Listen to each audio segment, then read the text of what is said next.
Welcome to the Federal Wallace Podcast. We are here today to really challenge uh, some core assumptions you probably make every day about the most valuable thing you have, your time, your talent, and, well, what you produce with them. That's right. And today we're diving into something foundational, something absolutely central to productivity, to career, even to wealth. We're asking, why do we actually work? It sounds simple, but the common answers, Yeah.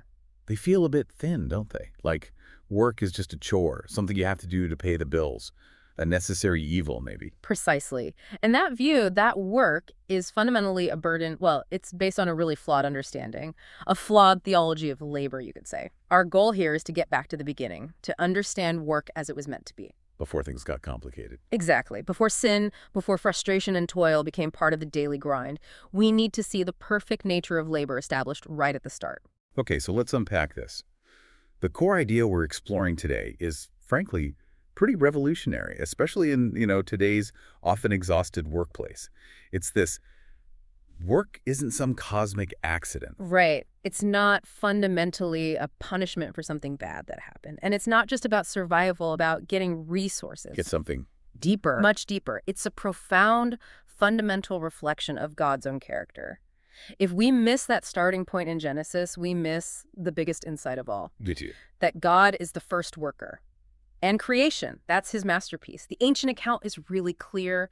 God gave Adam work to do before the fall. Okay, work before the fall, that's critical. It is. It means work itself, in its essence, was infused with creativity, with excellence, with order. It was part of paradise.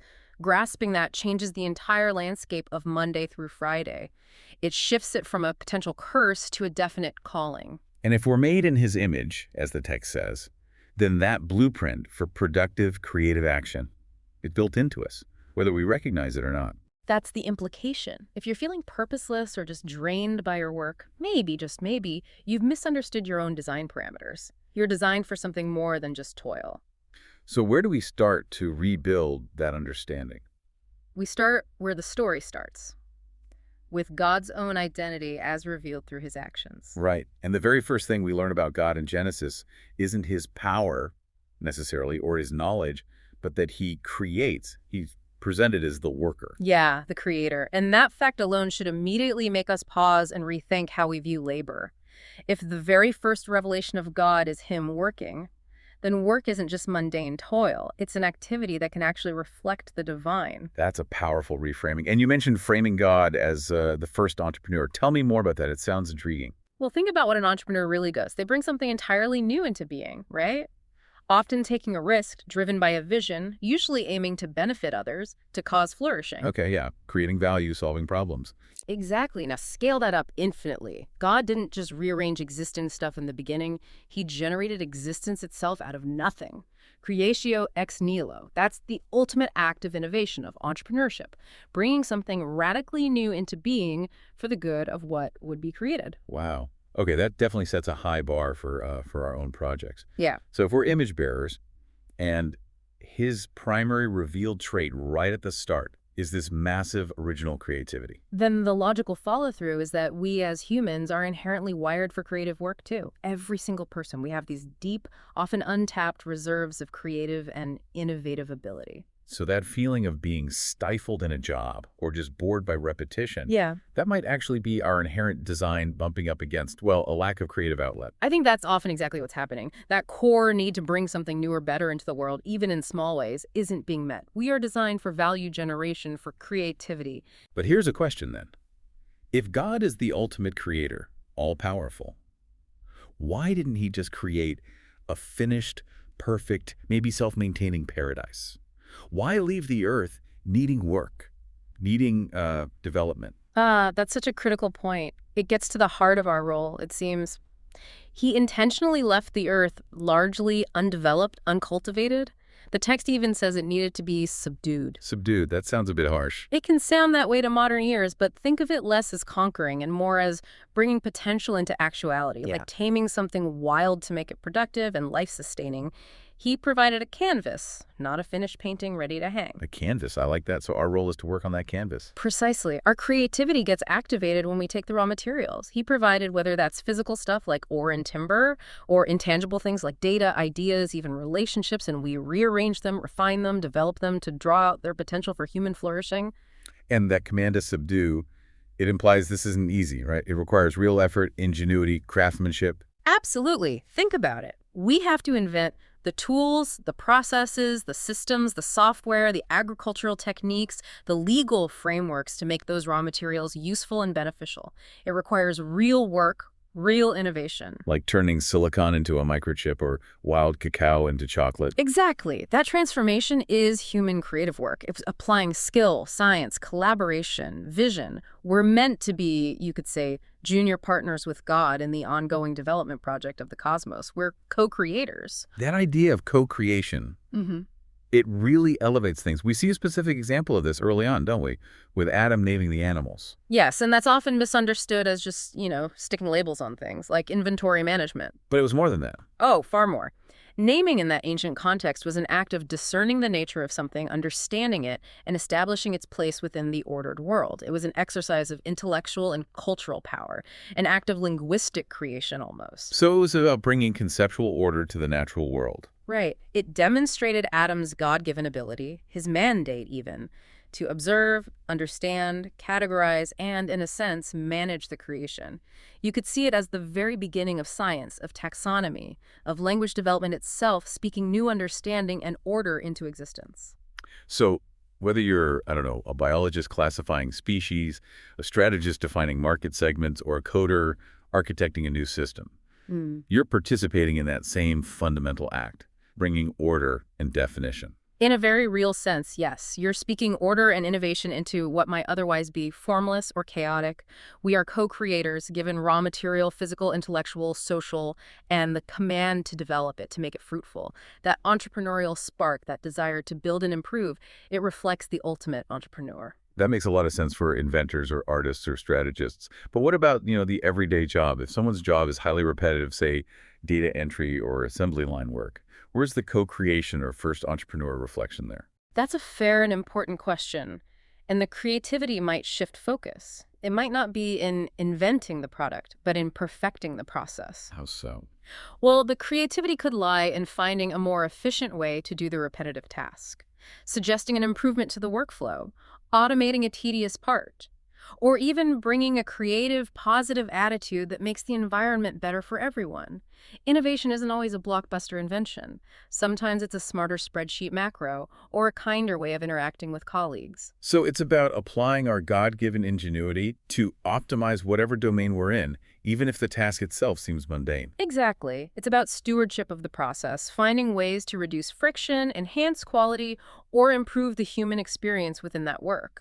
That's still reflecting the character of a God who brings order and improvement. Okay, so we've talked about the creative, innovative aspect, but just creating isn't enough, is it? There's also a standard attached to God's work right from the beginning. A very high standard. This moves us from just doing work to how we do it. If God is the ultimate craftsman, then our work as image bearers has a benchmark. And it's not just okay or meets minimum requirements. That phrase from Genesis, very good. Exactly. After each stage, and then summing it all up, God assesses his work and declares it very good. That's not faint praise. That declaration establishes that quality, coherence, beauty, functionality, excellence is inherent to God's nature and his labor. Which means our work is meant to reflect that same quality. It implies that, yes, human work, therefore, has intrinsic value not just in its output, but in its quality. It's meant to demonstrate God's character, and that character includes a commitment to excellence. Good enough might be common, but the ideal is very good. We often miss the weight of that. In our disposable culture, good often just means it works for now, but very good. That implies something more lasting. Skill, beauty, maybe even perfection. I think it does. It implies fitness for purpose, integrity in the materials, elegance in the design, reliability in function. Think about the practical, even economic consequences of not aiming for very good. Yeah, what happens then? Mediocrity, shoddy workmanship. It leads to waste, doesn't it? Rework, product recalls, frustrated customers, damaged reputations. In a way, those are the everyday thorns and thistles, the results of cutting corners, of not pursuing excellence. Ah, connecting the lack of quality to the effects of the fall. That's interesting. Whereas excellence, quality work, builds lasting value. It builds trust, strengthens economies, creates a legacy. When we choose to produce something less than our best, something merely adequate when excellence was possible, you could argue we're failing to properly image the creator in that moment. It's also fascinating how the language used to describe God's creative work in Genesis. It's not the language of overwhelming force, is it? No, it's often language associated with skilled human labor. Words that evoke craftsmanship, artistry. It's like he's portrayed as a master artisan or builder. Not just waving a magic wand. Right. The text suggests God made the world more like an artist crafting a masterpiece than, say, a soldier digging a functional trench. The trench works, but the masterpiece has finesse, detail, care, beauty. It implies our work should also engage our full faculties, intellect, skill, care, attention to detail. It demands genuine craft. Okay, but this brings us back to that common feeling, that cultural assumption we started with. If work was designed by a master craftsman to be very good, potentially even pleasurable, how do we square that with the Monday morning dreads so many people feel? The feeling that work is a punishment. That's the tension, isn't it? And understanding the Genesis account correctly is key here. We absolutely must distinguish between work itself and the effects of the fall on work. So work existed before the fall. Unequivocally, Adam was placed in the Garden of Eden specifically to work it and keep it. That's Genesis 2.15. Work was part of paradise. It wasn't a consequence of sin. Okay, so the original design included work. What was that work like then? Pre-fall work, the text implies, was meant to be inherently satisfying. It was a way to express creativity, use talents, contribute to the flourishing of the garden, and commune with God through that activity. It was likely joyful, fulfilling, without the frustration and futility we often experience now. So the curse in Genesis 3 didn't introduce work. No, it corrupted it. It didn't abolish the mandate to work, but it introduced hardship into the process. That's where the thorns and thistles come in, representing futility, frustration, and the sweat of your brow representing painful toil, exhaustion. Relational conflict enters the picture too, making collaboration difficult. So things like burnout, office politics, projects failing unexpectedly, the sheer physical exhaustion, those are the curse, not the work itself. Precisely. Those are the distortions. We're still called to work, to create, to build, to serve through our labor.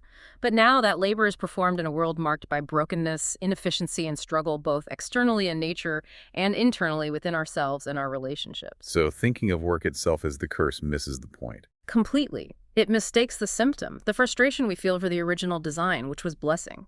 And maybe, just maybe, striving for excellence, for that very good standard, is one way we push back against the curse. It's how we resist the drift towards mediocrity and futility, insisting on quality and order just as the Creator did. This brings us to a third crucial dimension revealed in Genesis, the principle of order. God didn't just create. He created with intentional structure, sequence, and purpose. This provides the underlying framework for all effective human activity, including our work and organizations. You see that right away in the creation narrative itself, the structure of it. Before God begins, the description is formless and empty, right? Chaos, essentially. Exactly, a state of chaos lacking definition or function. And God's creative work is presented as a process of ordering. He brings structure through separation and definition. Light from darkness, waters above from waters below, land from sea. Right. It's a logical sequence, carving out a structured, habitable environment from that initial formlessness. This tells us something profound. Structure isn't inherently oppressive. Good structure creates clarity, defines boundaries, and actually enables freedom and flourishing. Disorder is the real prison. And this ordering principle isn't just cosmic. It's immediately applied to human life through the rhythm of the week. Yes, the entire grand project of creating the cosmos is framed within a 7-day work week. 6 days of work, 1 day of rest. And God rests on the seventh day. Why? Not because he was tired, surely. No, the text implies God doesn't experience fatigue like we do. His rest wasn't about recovery. It was about completion, satisfaction, and, crucially, setting a pattern. He established a necessary rhythm for human existence. A rhythm of work and rest. Exactly, a balanced theology of work. It inherently limits work, preventing it from becoming an all-consuming idol. It builds in time for restoration, for worship, for family, for enjoying the fruits of labor. It says, structure your time, manage your energy, or you'll burn out and lose perspective. This rhythm is fundamental to sustainable productivity. That rhythm, that ordered approach, leads right into humanity's first sort of job description, what's often called the cultural mandate. That's right, Genesis 1.28. It's God's explicit instruction to the first humans, outlining their responsibilities and granting them authority over creation. It's the foundational mission statement for humanity. And it's given before the fall, again, emphasizing its part in the original design. Absolutely. This mandate is the blueprint for building civilization, developing economies, structuring societies, and it's defined by 5 key imperatives, all active verbs, notice. Okay, what are they? Let's break them down. Be fruitful, increase or multiply, fill the earth, subdue it, and rule over it. If you're ever wondering about your fundamental purpose as a human being in the world, well, that's pretty much encapsulated right there. Okay, 5 verbs. Let's connect them to, say, modern work or business. Be fruitful and increase. What does that look like today? It's about more than just having children, though that's part of increasing. In a broader sense, it speaks to productivity, growth, generating value. Think research and development, launching new products or services, expanding a business responsibly, creating jobs, ensuring your work yields positive results that multiply. It implies innovation and leaving things better and more abundant than you found them. Okay, that makes sense. Then fill the earth. Is that just about population spread? Again, it includes that spreading God's image bearers across the globe. But it also implies developing the earth, building communities, creating infrastructure, establishing institutions. It's the engine behind urbanization, exploration, building networks, basically making the entire planet a place of human habitation and flourishing, transforming wilderness into gardens, cities, and productive landscapes. Right. Building civilization, essentially. Now, the potentially tricky ones. Subdue it and rule over it. Especially today, with environmental concerns, these can sound negative. They can, if misinterpreted as license to exploit. But in the context of being God's image bearers, they establish humanity as stewards, as God's appointed vice-regents. Vice-regents, like managers acting on behalf of the owner. Exactly. Rule implies responsible governance, oversight, maintaining order, making wise decisions for the long-term health of the creation entrusted to us. Think of a good manager or leader. And subdue. We touched on this earlier. Yes. It signifies that the world, as initially created, was full of potential but wasn't fully developed. It was raw. Subdue means actively working to unlock that potential, to cultivate the raw materials, to manage resources, to bring order to the wildness, making it serve human needs and flourishing. It implies development, technology, agriculture, resource management. So responsible stewardship isn't just preservation, leaving things untouched. It actually involves active development and management. According to this mandate, yes. The key is responsible development. How does a CEO rule and subdue today? By ethically managing company resources, financial, human, intellectual property, by creating products that genuinely serve people, by building a culture of order and productivity. How does a city planner?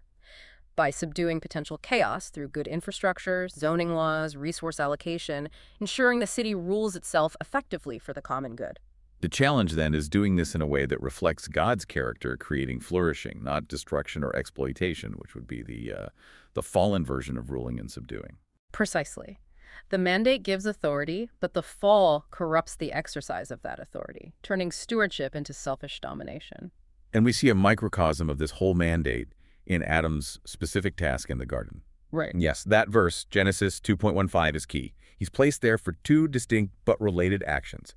To work it, the Hebrew word avad implies cultivation, service, making it productive, and to keep it shamar, meaning to guard, protect, preserve. Development and conservation, perfectly balanced. Beautifully balanced, it shows work, in its ideal form, was about both productivity and care, making things fruitful and safeguarding their integrity.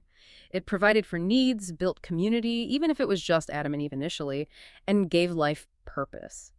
If you, in your work today, can both develop your area of responsibility and protect its long-term health, whether that's a team, a project budget, a piece of code, or the environment you're living out that original dual calling.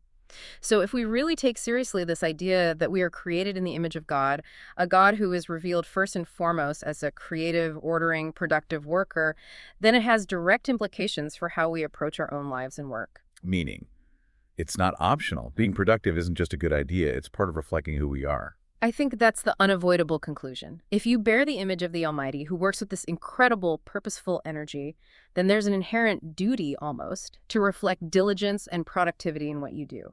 We weren't designed for perpetual passive leisure. We're meant to mirror the active, constructive, value-creating nature of our Maker. Wow, that really elevates the idea of just, getting things done. It reframes diligence. It's not just about pleasing a boss. It's about reflecting the divine image. Exactly. Diligence and productivity become the practical ways we actually live out that cultural mandate we just discussed, being fruitful, filling, subduing, ruling. Those aren't passive concepts. They require sustained effort, focus, and effectiveness. So that mandate to be fruitful, it's not just biological.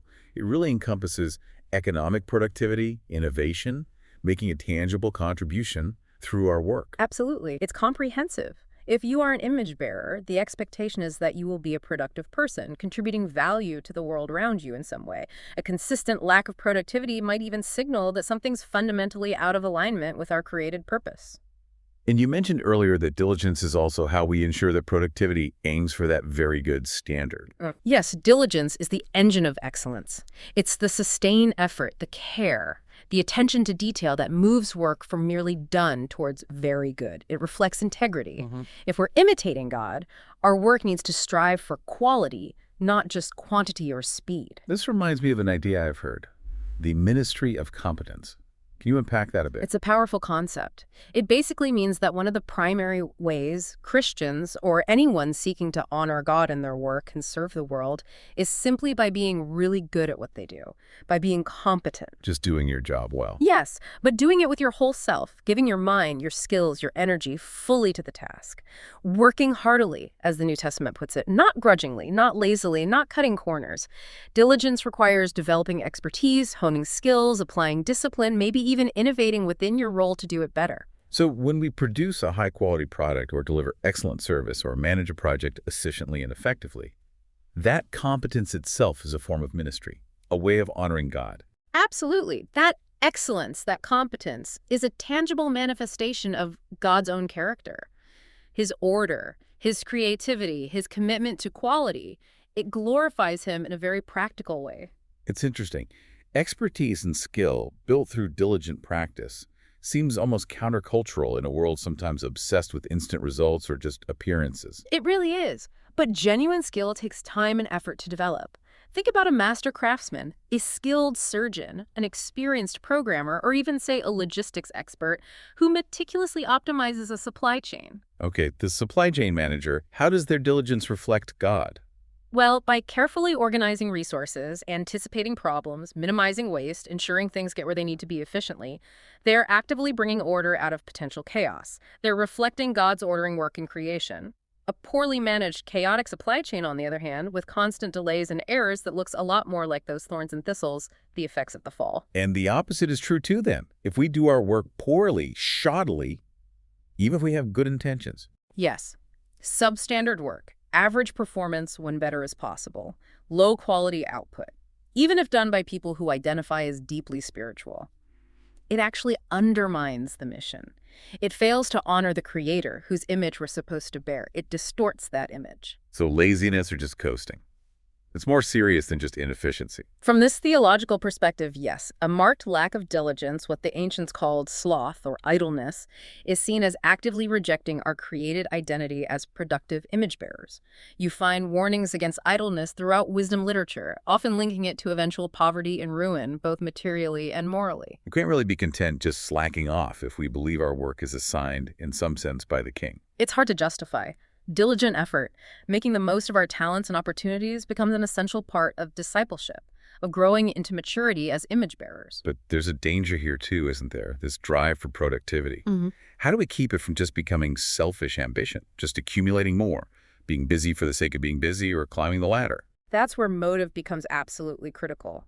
And the corrective, again, comes from the foundational commands. Love God and love your neighbor. So productivity isn't primarily for ourselves. Ideally, no. It needs to be understood primarily as an expression of love and service. Think about it. How does God sustain the world? Largely through the productive work of human beings. Our work is how we collectively create the value, the goods, the services that everyone needs to live and flourish. It contributes to the common good. So the farmer growing food, the teacher educating children, the software developer creating communication tools, the sanitation worker keeping the city healthy, their productivity is fundamentally an act of service, an act of love for their neighbors. That's the theological framework, yes. It's love in action. We glorify God not just by the excellence of our work, but by producing things and providing services that genuinely enhance the well-being of the community. So that mandate to be fruitful isn't just about personal success. It's about contributing tangible fruit. Food, shelter, knowledge, health, order, beauty that sustains and enriches society. Exactly. It's about participating in God's ongoing provision for the world.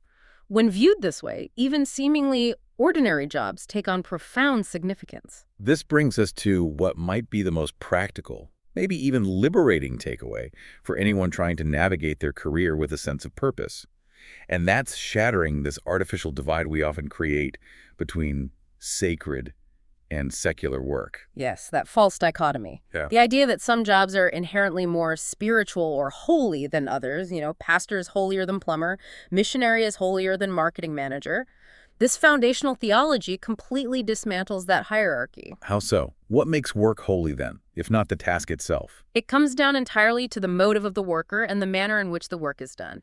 Work becomes sacred or secular based on why you do it and for whom you do it, not based on whether it happens inside a church building or an office building. And you mentioned earlier there's a linguistic clue to this right back in Genesis. Yes, it's incredibly significant.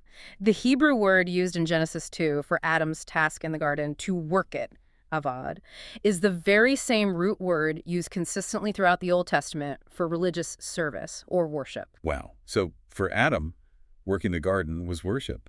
The language implies they were seamless. Cultivating the soil, tending the plants, that was his service to the Creator. There was no split between his job and his worship. It was all integrated. Monday was just as spiritual as any other day. So when figures like the Reformers, centuries later, insisted that a cobbler or a farmer could serve God just as faithfully through their vocation as a priest, they weren't inventing something new. Not at all. They were recovering this original integrated understanding of work that had been obscured by a kind of spiritual elitism. They affirmed the inherent dignity of all legitimate callings because all work could be done for God's glory and the neighbor's good. Okay, so the key thing that transforms potentially mundane work into a spiritual act is recognizing the audience. Exactly. Recognizing you have an audience of one. The Apostle Paul picks this up when he instructs believers to work at whatever they do with all their heart as working for the Lord, not for human masters. So the ultimate boss isn't the person signing the paycheck. The ultimate accountability, the ultimate purpose is oriented towards God. That changes everything. The value isn't determined by the prestige of the task or the size of the salary, but by the why. Why are you doing this? It becomes a motive check. Constantly. If the motive is genuinely to honor God through diligence and excellence, and to love and serve others through the output of your work, then that work, whatever it is sacred. It's holy. And if the motive is just self-promotion or greed or cutting corners to maximize personal gain, then even work that looks religious on the outside can become secular, even idolatrous, because the ultimate loyalty isn't to God, but to self. The motive is the crucial filter. this really does give dignity to any necessary work, doesn't it? Even jobs society might look down on. Absolutely. Martin Luther famously said something to the effect that no task is so humble or base that it won't shine in God's sight if we are faithful to our calling within it. Think about Jesus himself. The carpenter example. Right. The Son of God spent most of his adult years not in public ministry, but likely working as a craftsman, a carpenter, or builder, handling wood, stone, maybe metal, doing ordinary physical marketplace labor. That gives incredible dignity to all such work. There's also that famous quote, often attributed to Martin Luther King Jr., about the street sweeper. Yes, the sentiment is powerful, whoever first phrased it. If your calling is to be a street sweeper, then sweep streets like Michelangelo painted or Beethoven composed or Shakespeare wrote. Sweep streets so well that all the hosts of heaven and earth will pause and say, "Here lived a great street sweeper who did his job well." Because the value is in the how and the why. The excellence, the diligence, the commitment, reflecting the image of the Creator, regardless of the task's status. Exactly. It's about striving for that very good standard as an act of worship and service in whatever role you find yourself. And when we approach work with that mindset, excellence for God, service for a neighbor, we actually become instruments of His care for the world. That's another beautiful way to put it. Luther also talked about God milking the cows through the hands of the milkmaid. When we work faithfully in our callings, we become, in a sense, the fingers of God, the means through which he provides for others. So our work is the primary arena where we offer ourselves to God and enact his providential love for the people around us. For most people, yes. Whether you're making shoes, writing code, negotiating deals, caring for the sick, raising children, that is your primary ministry, your contribution to the common good, your act of service. And doing that work well, with integrity, Yeah. it speaks volumes even before we say anything about our faith. Yeah, absolutely. The quality of your work, the honesty of your dealings, the way you treat colleagues and customers, that becomes a nonverbal witness. Peter talks about good deeds being seen by others, potentially leading them to glorify God. Our competence, our diligence, our integrity, they adorn the gospel. They make the message credible, letting our light shine through the sheer quality and character of our work. #outro. So wrapping this all up, what we've explored today really goes to the core of our productive lives.